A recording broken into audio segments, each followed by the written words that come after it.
What if the greatest secret of power was never hidden in the stars, nor locked away in temples, but buried quietly within your own mind? For centuries, men in marble halls and dimly lit chambers whispered of mysteries too vast for ordinary ears. They built their empires, carved their names into history, and left the world to wonder what force carried them beyond the reach of common understanding. Was it luck? Was it genius? Or was it knowledge deliberately concealed from the many, to be guarded by the chosen few? The 33rd degree of Freemasonry has long been wrapped in shadow. To most, it appears like a distant summit, a symbolic title granted to select initiates. Yet those who climbed toward it were not chasing medals or praise. They were seeking to awaken the dormant spark of divinity. That spark exists in you too, and the moment you see how it operates, you will begin to understand why men devoted their lives to ascending through the ranks, and why so much effort was spent to keep such wisdom sealed away. Cause and effect is a principle you already know. Push, and something moves. Light a fire, and heat appears. But what the ancient initiates discovered, and what every 33rd degree Mason eventually confronts, is that this law extends far beyond the physical world. Every thought is a cause. Every emotion is a vibration sent outward, shaping reality before it takes form. As above, so below. As below, so above. This hermetic axiom was repeated like a heartbeat in secret lodges. It carried a message. The laws that govern matter also govern mind and spirit. When you suffer, it is not only because of outer events, it is because inner causes have already taken root. When you flourish, it is because thought and spirit aligned before the first stone of your physical life was ever laid. Look around you now. Every object, every relationship, every circumstance you find yourself in is not random. It is the effect of causes set into motion on planes you cannot touch with your hands, but can feel in your heart and direct with your mind. That is why the initiate is told, the outer world follows the inner world. If you wish to change the visible, you must first command the invisible. Albert Pike, the great Masonic philosopher of the 19th century, once wrote, "What we do for ourselves dies with us. What we do for others and the world remains and is immortal." In these words lies a hidden reflection of cause and effect, not just in deeds, but in the unseen motives behind them. Your intention is a cause, your vibration is a cause, and reality without error delivers the corresponding effect. So, to unlock godlike power, you begin not with force upon the world, but with mastery over your own consciousness. For when the cause is reshaped, the effect has no choice but to follow. And as you'll see, this mastery depends on what you allow into the mind itself. Imagine feeding your body nothing but sugar, grease, and toxins. The result is predictable: weakness, sickness, decline. Now realize that the same law applies to thought. What you allow into your mind each day forms the nutrition of your reality. A polluted mental diet will rot even the strongest will, while a clean and disciplined one will nourish greatness. Cause and effect does not stop at the physical. It is driven by what you continually feed into the mental and spiritual planes. If thought is the seed of creation, then your mental diet is the soil that determines what can grow. Every word you hear, every screen you watch, every voice you keep around you enters into the silent chambers of your mind. And you are always transmitting. There is no pause button, no off switch. Whether you recognize it or not, your thoughts and feelings pour outward as signals, and those signals shape what returns to you. This is why environment beats will. You may strive to rise above negativity, but if you are immersed in it constantly, you will absorb its vibration. Cause and effect demands it. The input becomes the output. The cause determines the effect. Spend your hours among the bitter, and bitterness becomes your cloak. Spend them with the ambitious and awake, and you rise to match them. Philosopher Epictetus once said, "If you want to know a man, look at his friends." The ancients knew that collective energy creates a field too strong to resist. This is why initiation into mystery schools was not done alone. Discipline required a circle, a group vibration pulling all members upward. For the initiate, climbing toward the 33rd degree, surrounding oneself with higher minds, was not optional. It was essential, because environment has the power to make or unmake the inner cause that shapes outer effect. A clean mental diet is not perfectionism. You will fall, you will falter, you will entertain thoughts that do not serve you. But the question is, how quickly can you return? Every return strengthens you. Each time you choose to feed on clarity instead of chaos, you sharpen the mind into a tool worthy of creating worlds. The 33rd degree mystery is not about never slipping into darkness. It is about mastering the art of returning to light swiftly, refusing to let toxic causes settle long enough to create toxic effects. And as you begin to choose differently, something happens. The mind grows lighter, sharper, more aligned with spirit.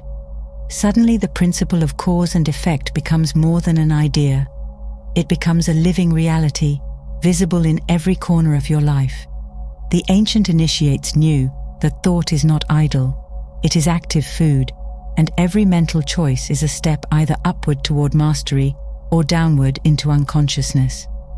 To unlock godlike power, you must first master what you consume in silence, for only then does your inner temple become worthy of receiving the higher mysteries that those in the 33rd degree guarded with such care.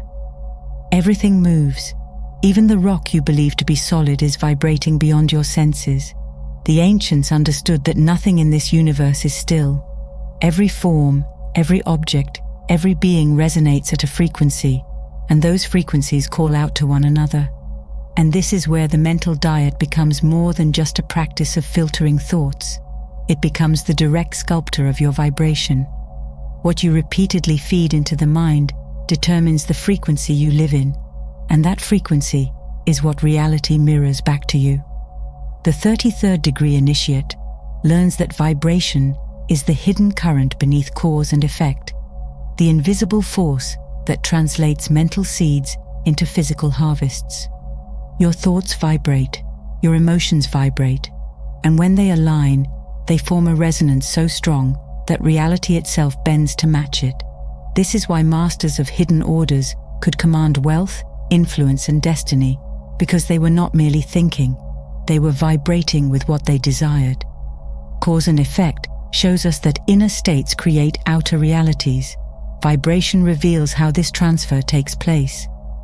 The frequency you inhabit is the bridge between invisible causes and visible effects. You already know this in your bones.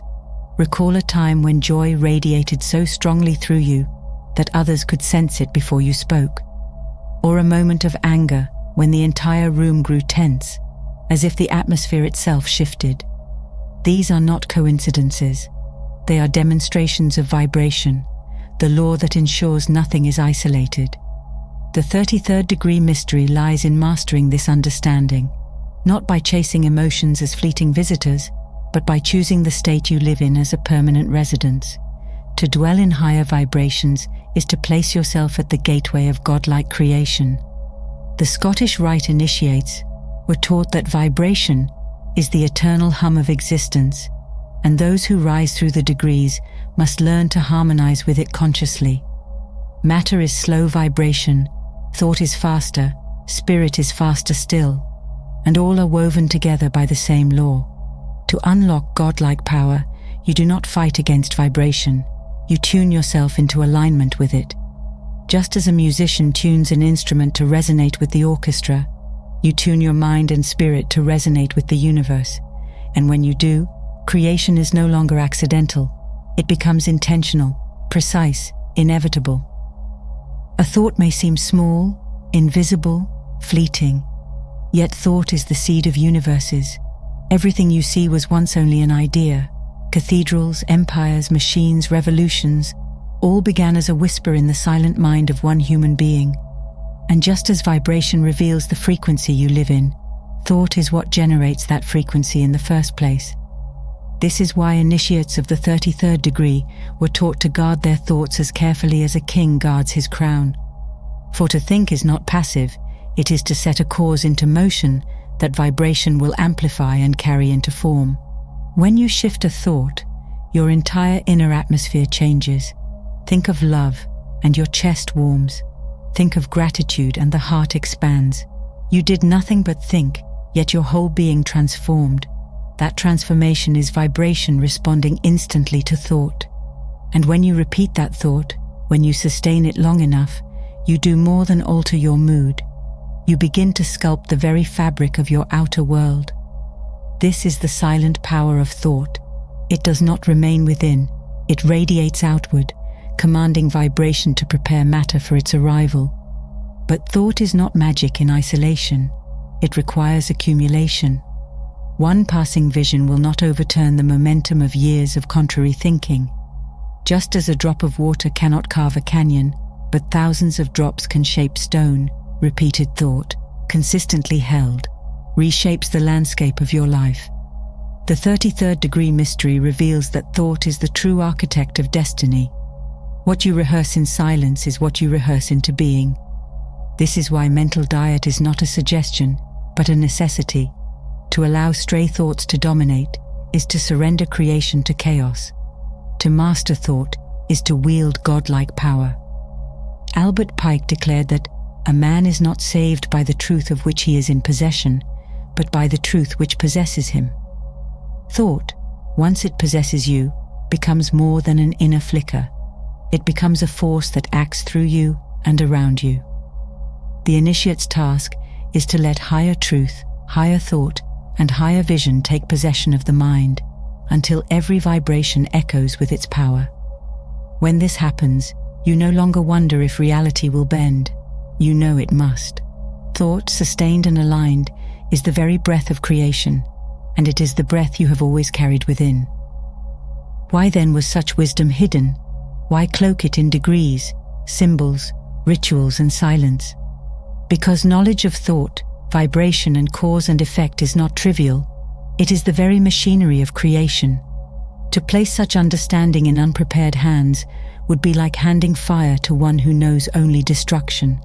The guardians of the mysteries knew that thought, once mastered, could liberate or enslave, heal or corrupt, uplift or ruin. And so, the journey through the degrees was not about external ranks, but about inner readiness. Only a mind disciplined in silence, diet, and vibration could wield the truths of the 33rd degree without being consumed by them. The number itself, 33, carries symbolic weight. It is not just a level of masonry, but a representation of the highest octave of mastery, a reminder that human beings are not bound by flesh alone, but are channels of divine intelligence. The true initiate comes to see that the temple is not a building of stone, but the mind itself. To unlock godlike power is to recognize the living altar within, where thought, vibration, and will converge to shape destiny. The rituals, the symbols, the guarded teachings were never meant to give power. They were meant to direct the seeker inward, to the source of power already burning within. When you hear of kings, inventors, and leaders who walked the path of Freemasonry, understand that their greatness was not in the titles they carried, but in the knowledge they embodied. They were taught to live by the laws of the universe rather than stumble blindly against them. And this is the living mystery of the 33rd degree. It is not a destination, nor a secret kept in dusty halls. It is a consciousness, an awakened awareness that every thought creates, every vibration calls forth its likeness, and every effect is born from an unseen cause. To live in this knowledge is to carry the true initiation, not given by man, but awakened by the soul itself. The 33rd degree mystery is not a ceremony, it is a consciousness. It is the awakening to the fact that you are both cause and effect, both transmitter and receiver, both thought and manifestation. To unlock godlike power is not to become something new.